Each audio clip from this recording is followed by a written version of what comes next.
我们来看今天的经文，在撒母耳记上23章1到14节，这里是这段经文我们刚好在今年的查经研经释义当中，我们已经读过了。好，那查经班里面我们也分享过，好，在周六礼拜也曾经分享过，好，大卫逃避扫罗追杀的信息。好，所以这一段经文对你来讲有一些熟悉，好，或是你已经有印象。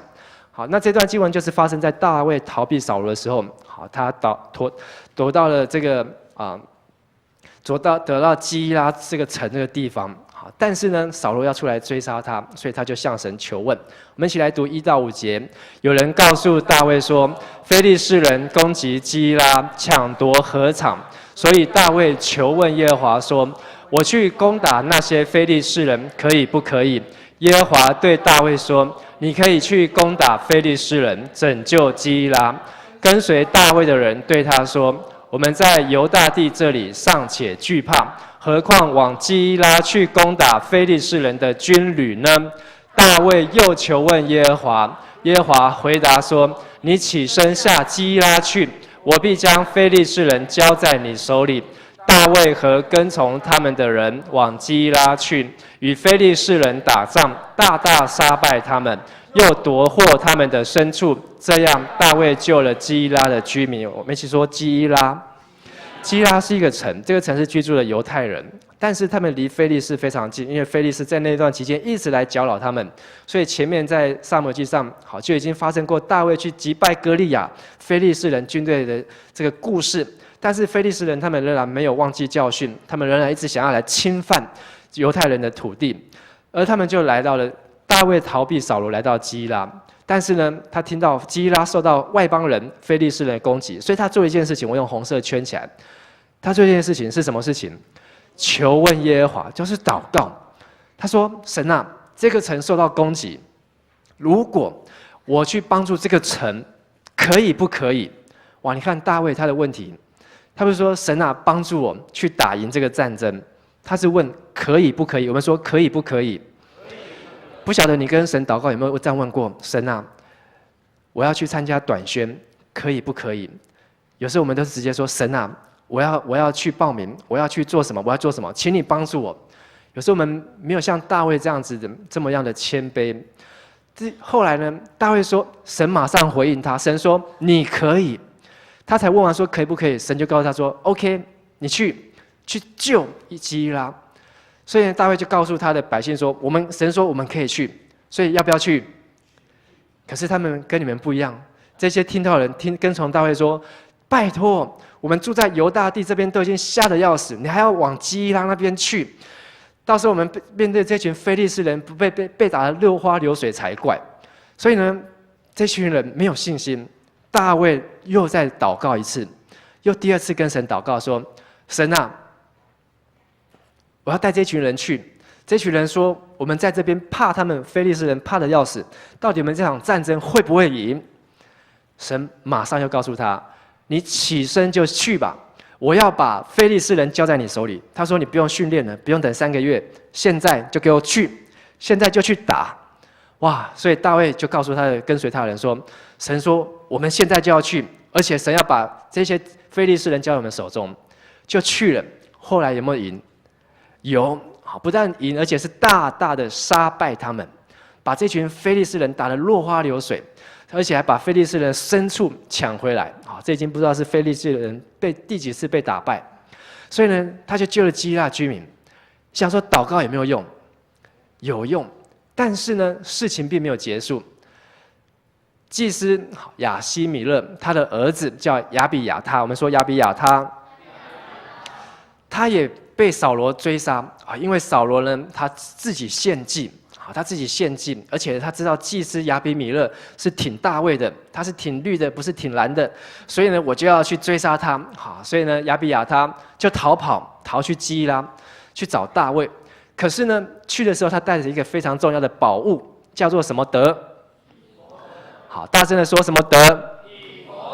以弗得是什么？以弗得就是祭司才能够穿的一个衣服，而这衣服上面呢挂了一个牌子。好，这个牌子呢，好叫做乌灵和土民。所以当祭司要求问的神的时候呢，要求问神的时候，好像我们民间中叫拔杯，好，不是长人的样子，好，但是它的意思就是有点抽签，抽出来是乌灵，好，就是 OK， 抽出来是土民，就是 No， 不可以。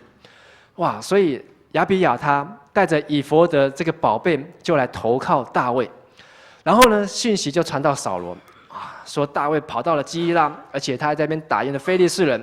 扫罗说：好。这个兔崽子，好，他天堂有路你不走，地狱门你来闯。你现在来到基拉城，这个城呢是有门有栓的城，他现在困在那个城里面，所以呢，我准备要去收拿他。所以扫罗说了一句话，我用绿色的，我们一起来读。扫罗说什么？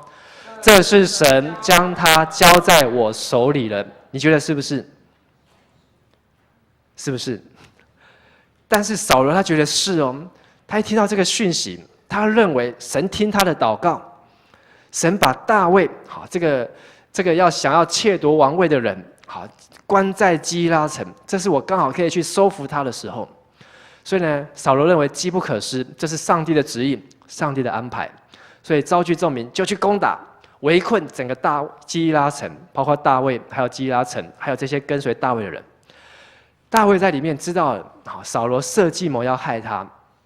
就对祭司亚比亚他说：“把宝贝拿来。”本来前面大卫他都怎么跟神问？祷告，跟神祷告。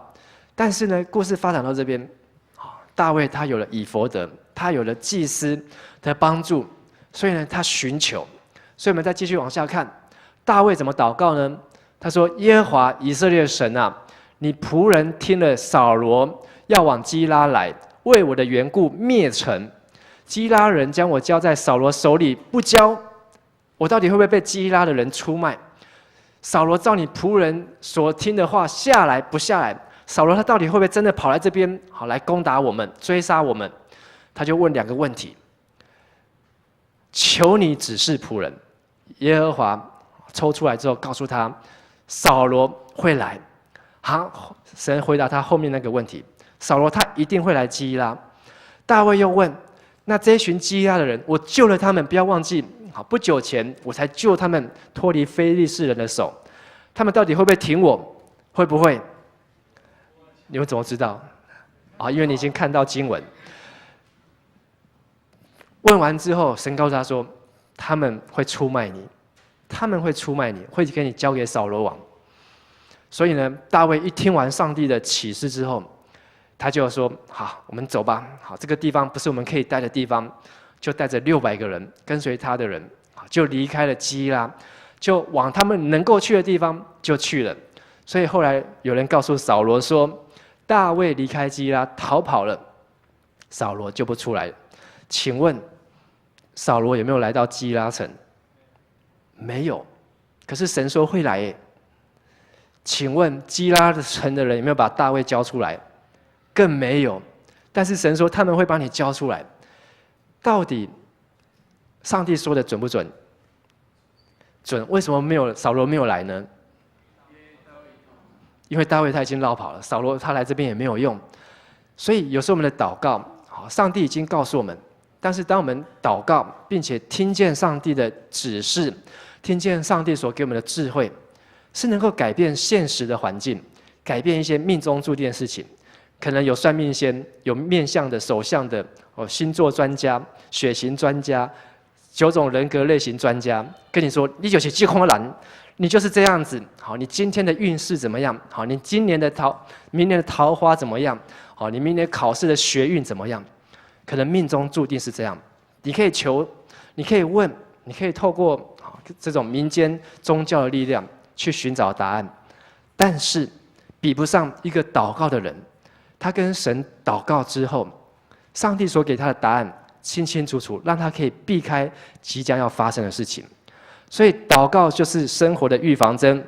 我们一起说一次：祷告就是生活的预防针。所以这段经文后面让我们看到，扫罗一直要追杀大卫，可是呢，黄色的我们一起来读：扫罗天天寻索大卫，神却不将大卫交在他手里。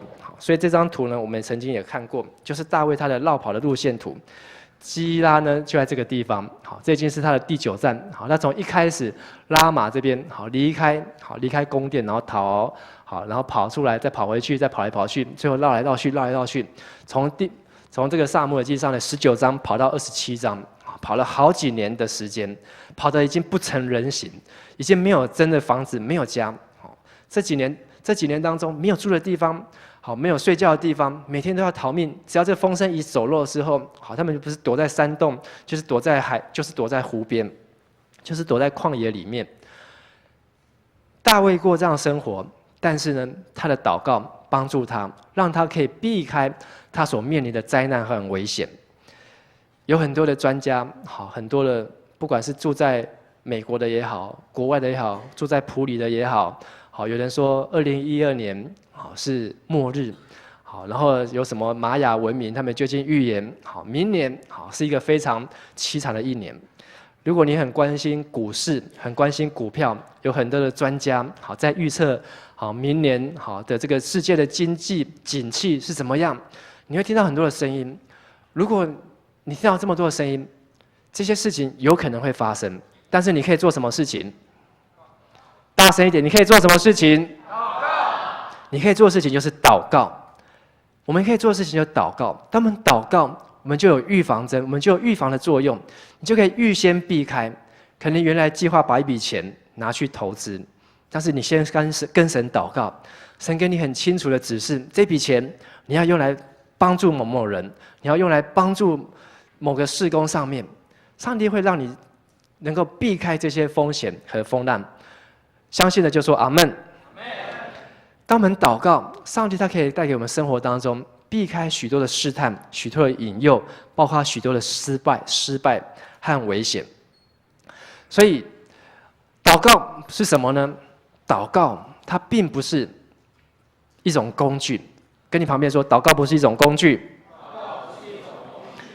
看过很多的人，很多的心态，我说应该说心态，很多种祷告的心态就是有需要的时候他才来祷告，没需要的时候会不会出现？不会出现。等到下次他出现的时候，代表什么？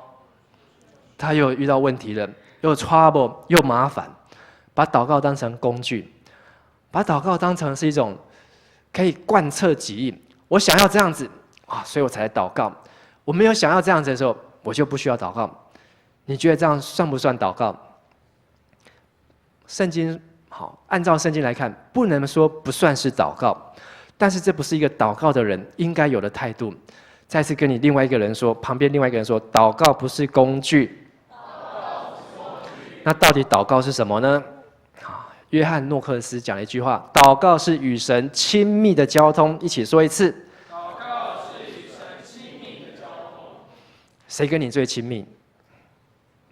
如果你结了婚，应该就是你的太太；如果你单身，应该就是你的男女朋友；如果你是小朋友，跟你最亲密大概是你的爸妈；如果你是同学，可能最亲密是你的老师。谁跟你最亲密？为什么他能够跟你这么样亲密？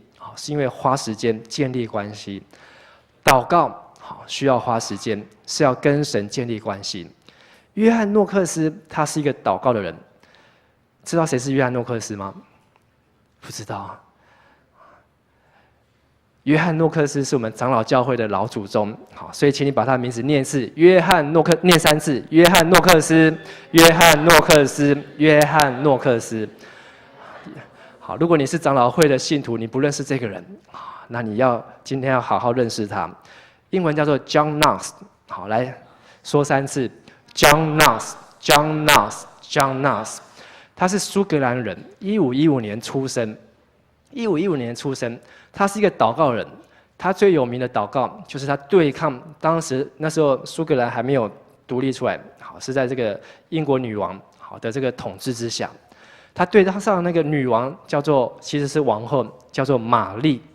这个玛丽呢，好，她不是基督徒，好，她是仗着天主教徒，好，天主罗马教会在迫害基督徒，所以她一次就用火烧死300个基督徒，所以她有一个绰号叫做血腥玛丽，有没有听过？在夜店听过的吗？好，不是吧？好像有一种酒叫做血腥玛丽。血腥玛丽呢，他是迫害基督徒的人。约翰诺克斯呢常常祷告，而且在祷告当中，他挑战当时的英国的王后玛丽，说上帝一定要咒诅你，你这样破坏基督，上帝要咒诅你。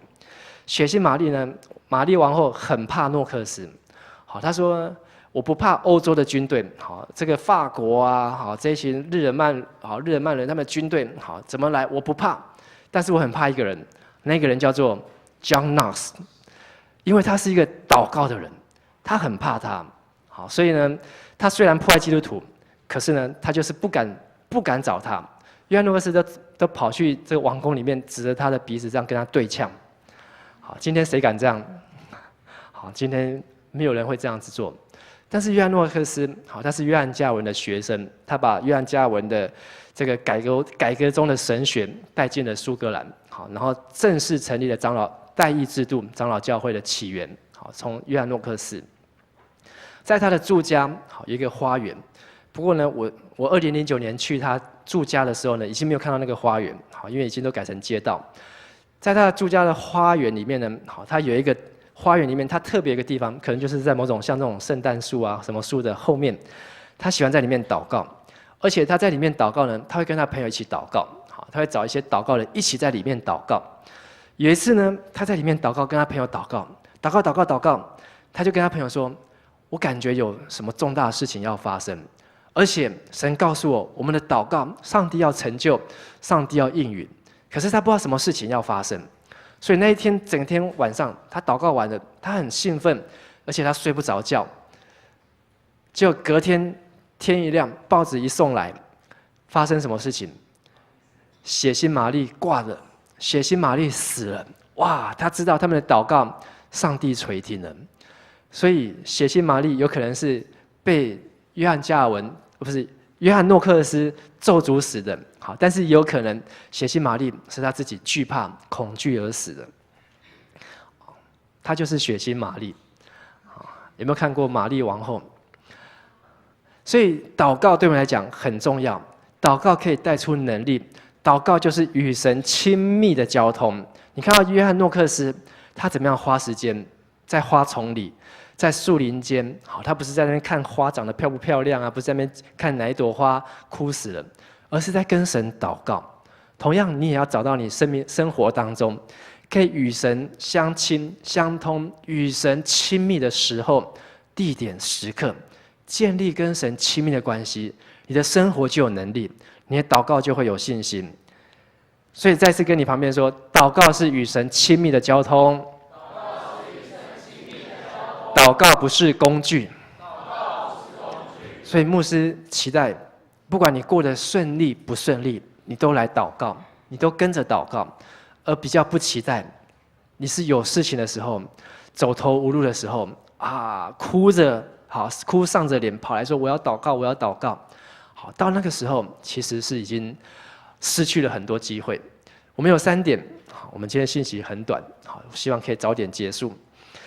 第一，祷告把我们拉向神，我们一起说一次。祷告把我们拉向神。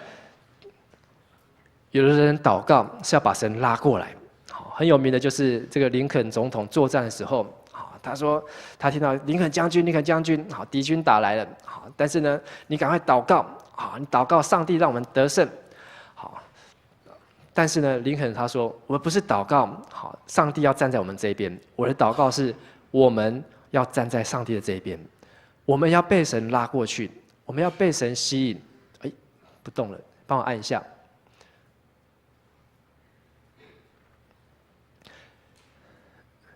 上一页，按一下。祷告不是要把神带走，说神啊，你就跟我去吧，神啊，你就跟我走，而是我要被神所牵引。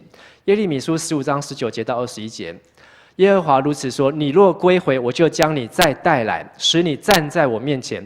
你若将宝贵的和下贱的分别出来，你就可以当作我的口，他们必归向你，你却不可归向他们。上帝对耶利米先知这样子说：你要先做第一件事情，叫做归回。我们一起说归回。归回什么？就是你要回到上帝的面前，你要回到耶路撒冷，你要归回到圣殿，归回到十字架，以神为中心。而不是一直冲冲冲。神啊，你怎么没有来？神啊，你怎么没有跟我走？你不是要我这样这样这样吗？而是神说你要归回，到底谁是老大？当你愿意归回，而且分别为圣，把贵重的和下贱的分别为圣，你就可以成为我的器皿，你就变成是上帝的口。哇！所以你说的就是上帝说的。20节，我必使你像这百姓成为坚固的铜墙，他们必攻击你，却不能胜你，因我与你同在，拯救你，搭救你。这是耶和华说的。21节，我们一起读：我必搭救你，脱离恶人的手，救赎你，脱离强暴人的手。你看后面那几个，后面这5个红色的，与你同在，拯救你，搭救你，搭救你，脱离恶人的手，救赎你，脱离强暴人的手。你只要做前面2件事情。归回，还有呢，分别为圣。你愿意回到神的面前，被神所吸引。所以为什么敬拜赞美很重要？敬拜赞美不是说我们只是拍拍手、唱唱歌，然后就站起来坐下，站起来坐下，而是你要心渴慕。我们一起说：心要渴慕。你的心没有渴慕，你没有来到神的面前，你只不过希望神在你身上做一些事情。但是你有一个渴慕的心敬拜神，而且分别出来，这个地方是圣地，把你脚上的鞋子脱下来，把你身上的重担卸下来，这个地方是圣的，是 holy 的，分别出来。上帝他就要搭救你，拯救你，与你同在，救你脱离恶人的手，救赎你脱离强暴人的手。意思就是说，他就是在你生活当中打下了预防针，让你不受患难，不受搅扰。所以祷告要做的一件事情，让你站在神的这边。我们一起说：祷告要站在神的这一边。第二，祷告不是为了解决问题，而是要防范未然。我们一起说一次，而是要防范未然。我们都会打什么流感啊？特别越小的越要打流感。好，流感的目的是要做什么？预防针，就要让我们当寒流来的，当病毒来的，好，我们不会受到侵扰。好，所以有一阵子，好一些奇奇怪怪的病毒 H1N1， 好，然后还有很多的什么猪流感、禽流感，好，然后这些的，好都有可能会引起恐慌，所以大家都排队要打针。打了针之后，你就怎样？你就比较不害怕，你就比较有信心。你的生活就要祷告，就是要像你打了针一样。你要做一件事情，去一个地方，你先祷告。你或许不知道发生什么事情，但是呢，至少你知道你做了一件事情，就是你已经祷告了。我已经祷告了。好，来，跟我说一次，我已经祷告了。我已经祷告了。好，不要让人家问你今天祷告了没？还没，或是不确定，你就太慢了。人家说，你祷告了吗？我已经祷告了，我早就祷告了。好，为这个事情我已经祷告很久了。好，我觉得这个真的是。好，我们生活里面最好的预防针。所以今天我们在下午有一个读经会的桃园分会的成立。好，然后这个台北的这个总干事呢，他就说他们已经为我们祷告很久了。好，这个读经会能够成立，好，不是他能够当然大家都有各自努力，但是他们也为这个事情祷告很久，包括今天早上也为这个事情祷告。可是我也相信有人来参加，好，他并没有真的为这件事情来祷告。所以祷告是预防针，不是仅仅为了解决问题。我们不应该等到出问题的时候才祷告。什么时候要祷告呢？随时随地就要祷告。上一次在这边分享的，懂得祝福自己，我们学习了雅比斯的祷告，这是一个很好的预防针。4句祷告还记得吗？圣愿你赐福于我，扩张我的境界，常于保佑我。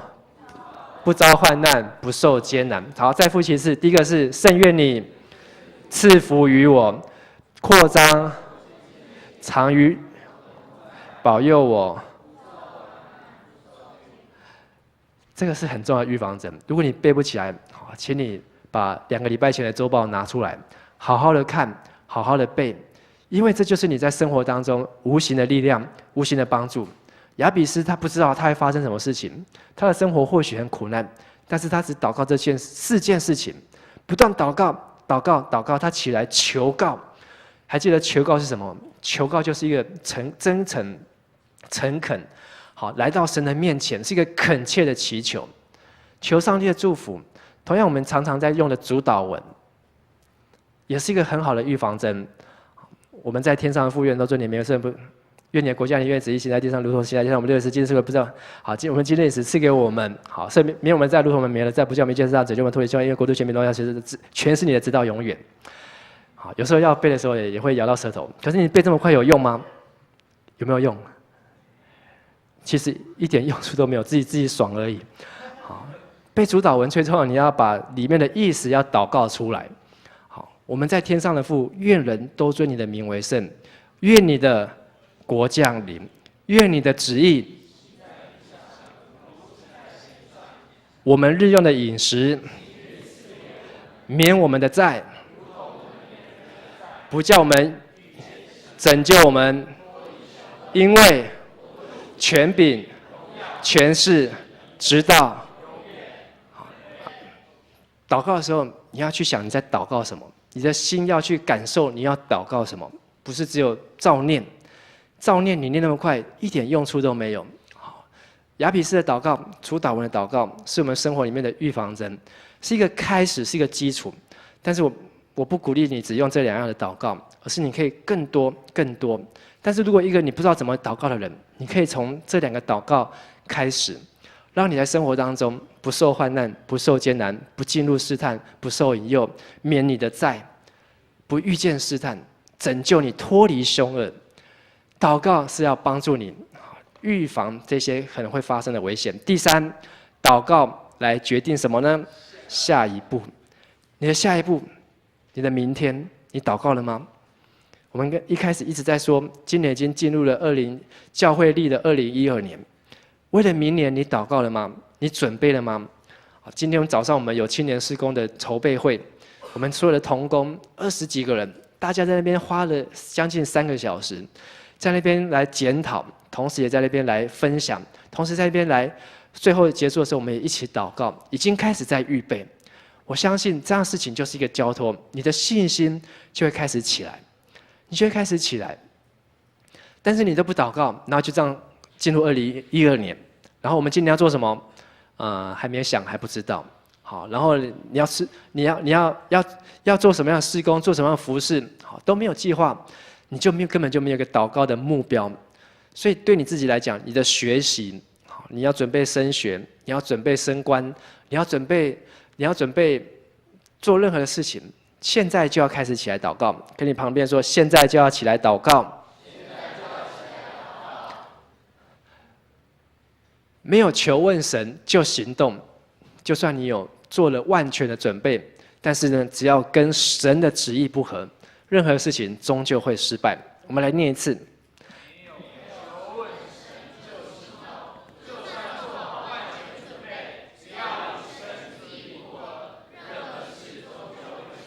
扫罗他准备要去追拿大卫，他派了很多人打听小道消息，派了很多的眼线，设伏兵。他认为基拉城是一个拴起来的城有门有栓，大卫你插翅难逃。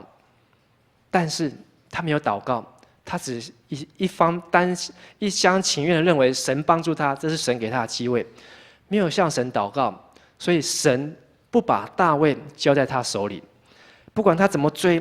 大卫他永远逃不了，而且呢，甚至连他进去山洞里面大便的时候，差一点就被大卫给杀了。两次的机会，好，他一次是睡觉的时候，大卫潜进来，把他的这个枪啊、矛啊都拿走了。他没有抓到大卫，反而他被大卫抓了2次。他被大卫抓了2次，因为神为什么？因为神不把大卫交在他手里。可能在你的环境当中有竞争的对象。有跟你竞争比较的对象，你也可以这样子，像大卫一样寻求。当你寻求神，求神帮助你，用祷告来仰望交托，上帝会把仇敌交在你的手中。你会借给人，却不向人借贷，因为你是一个祷告的人，你是一个要跟神建立亲密关系的人。约书亚记第7章讲到，他们过了约旦河，约书亚过了约旦河。打下了耶利哥城，耶利哥城不是他们打的，是他自己一砖一瓦垮下来的。所以他们想说：哇，我们必胜无疑，好，打仗这么轻松，只要带着敬拜赞美团绕7圈走7天，好，这样就可以赢了。好，所以他们想说后面都这样如法炮制，没有想到打完耶利哥城，下一城叫做爱城，却是让他们经历了非常惨痛的失败，因为他们并没有起来祷告，他们认为那边只有3000个人，很好打的，好，耶利哥城都这样打下来，3000个人算什么？就没想到他们被3000人打得落花流水。第9章的时候，所以他们后来才祷告，约书亚祷告，所以神才把爱城交在他们手里。可是才过了到第9章，他们又忘记祷告，他们遇到一个畸变人。畸变人他们知道神要灭绝他们，所以他们假装自己是乞丐，穿着破烂衣服，带着发霉的面包，好来求，说我们出门的时候，这面包还是热的，可是来到你这边的时候，面包已经发霉了。好，其实他们是演戏的。约书亚他们说你们不要杀我们，我们真的很可怜。好，约书亚不晓得，他没有求问神，他就出口答应他们说：好，我必不杀你们。结果这件事情让他们被骗，被这群畸变人骗了。所以约书亚后来才祷告求问神。9章14节说，以色列人收了他们的食物，却没有求问耶和华。所以当你要做一些事情，包括你要收一件东西，神啊，到底可不可以收？你都要养成习惯，养成祷告的习惯。我们一起说，养成祷告的习惯。所以结论，用祷告来锻炼你属灵的什么？有没有看到很多的肌肉？请问这里有几块肌肉？你属灵的肌肉也不会只有1块，好，不要认为属灵肌肉只要锻炼这边，你要锻炼你手的肌肉、脚的肌肉，好，锻炼你这个各种可以锻炼的肌肉。好，因为我放这张是觉得这有很多的肌肉标出来，所以让你不会只看到一块肌肉。饭吃再多，不锻炼，打错了，只是什么虚胖；祷告再多，不寻求，只是什么？有没有道理？你很会吃，可是这一块肉，这么多的肉，你没有去锻炼它，你是越来越胖。你的祷告很多，可是要做什么动作？寻求，求问耶和华，寻求上帝的旨意。好，我们今天为什么上帝不发1人1件以弗得？因为已经有民间宗教拔杯了，好，你已经有那个拔杯可以用。但是上帝不需要我们去拔杯，上帝给我们的是更好的，叫做整本的圣经。上帝给我们是更好的整本圣经，等着你去寻求，寻求上帝的旨意。所以读经、祷告、祷告、读经，好，这2个是非常重要，连接在一起。你很爱祷告，却不爱读经；很爱读经，却不爱祷告，或是又不读经又不祷告，更凄惨。你以为你是基督徒，其实你一点能力都没有，一点上帝的同在都没有。约翰一书5章14节，我们一起来读：我们若照他的旨意，他就听我们。这是我们向他所存坦然无惧的心。为什么上帝听我们？你知道上帝会听你的祷告？你这么确信，上帝真的会听你的祷告吗？为什么？就是第一句，因为你是照上帝的旨意求。为什么你敢说你是照上帝的旨意求？因为我是从圣经里面学习的，圣经这样告诉我，圣经这样子说的，所以这就是在锻炼你属灵的肌肉，你就越来越有能力。你所说出来的话，就人家听了就害怕，像这个约翰诺克斯一样，连皇后听了你的祷告都会害怕，因为你是个有能力。像耶利米一样，他的口就是上帝的口，他所说出来的话，就代表上帝所要说的话，是句句带着能力。所以圣经说，神的话没有一句是不带着能力的。只要当你能够祷告、寻求、祷告、读经、祈祷、读经，这样不断的操练，就是在锻炼你属灵的肌肉。期待我们都能够好好来锻炼。我们有2个问题的思考：你的属灵有没有健康？你跟神祷告的事情，你有没有信心神会听你的？或是你是否注重祷告？你都怎么样的祷告？让我们好好来回想，你是想要把神拉过来，还是说神啊，求你吸引我，神啊，求你指教我，神啊，我做这件事情可以不可以？不要把神当成小弟啊，上帝啊，你一定要帮助我！上帝，我奉耶稣的名宣告，好，这个大山要挪开，小山要迁移，好，任何的难事都一定要完成。可是神说，这不是我的旨意，这不是我所愿意的。你再怎么祷告，上帝仍然不动如山。所以，我们现在来做一段祷告，我们一起按照上面的，慢慢的读，慢慢的念。好，我们一起来祷告。亲爱的天父，感谢你总是倾听我的祷告。